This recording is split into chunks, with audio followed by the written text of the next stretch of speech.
prove that 3 divides n cubed minus n. So we can isolate this expression so it becomes n cubed minus n. We can factorize this so that it gives us n times n squared minus 1. And then we can actually further factorize this so that this gives us n times n minus 1 times n plus 1.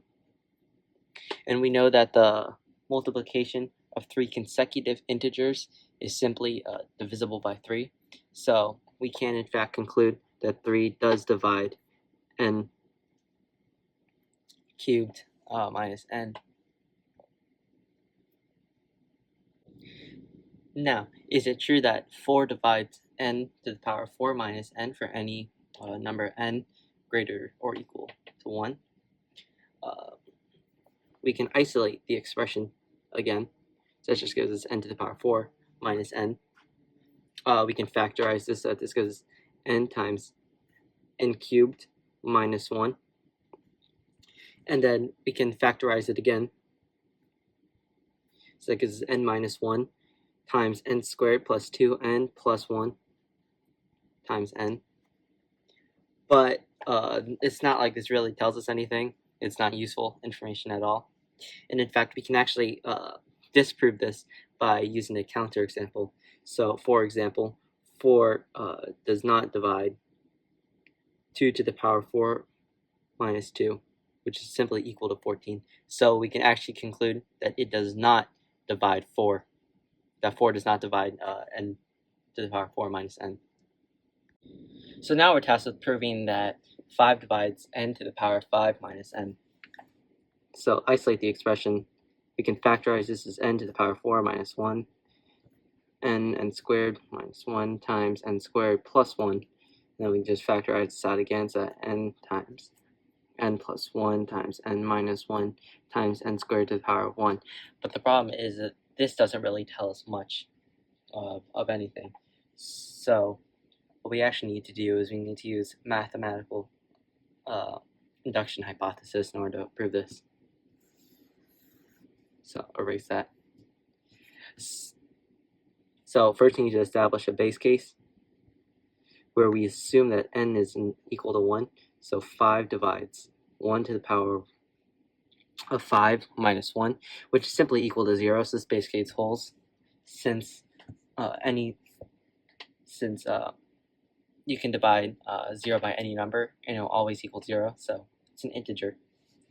So now we suppose 5 divides n to the power of 5 minus n.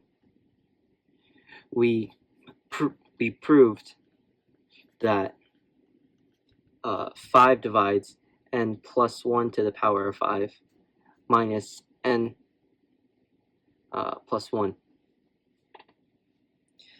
So in order to factorize, we can simply just use Pascal's triangle. I'll just draw it out real quick because I think it's fun.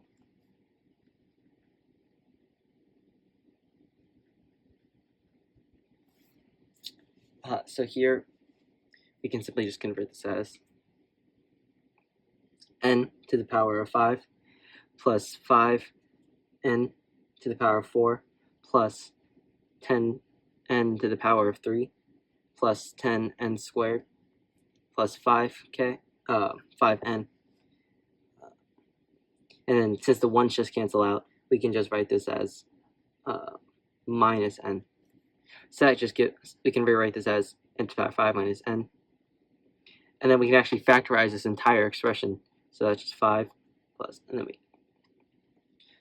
plus 5 times n to the power of 4 plus 2 to the power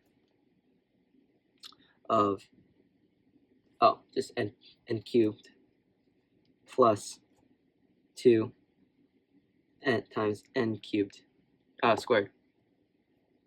So now we can actually observe through this expression that it is in fact divisible by 5. So we can conclude that it is in fact divisible by 5. So now we can prove the more general proof that if p is prime, then p divides n to the power of p minus 1 for any number n greater or equal to 1. So if p divides n, then n is congruent to 0, mod p, and n to the power p is also congruent to 0, well, 0 to the power p, which is just 0. And what we can do is we can subtract these two expressions from each other, so we get n to the power p minus n is congruent to 0 mod p.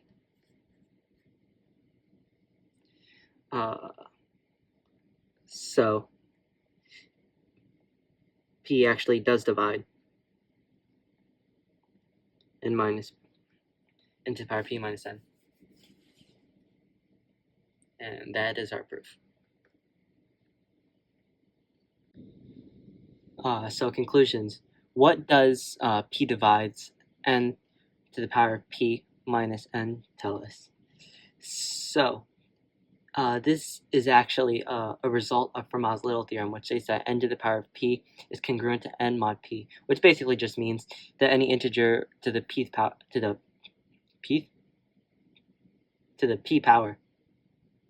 of p will leave the same remainder as n when divided by p.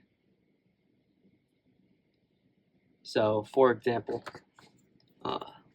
n to the power of p minus n, let's just say that n is equal to 3 and p is equal to 5. So that's 3 to the power of 5 minus 3, which is 243 minus 3, which is equal to 240. And 240 is simply equal, is actually divisible by 5, which is 48. So 240 is actually divisible by 5. Yep. Thanks for watching.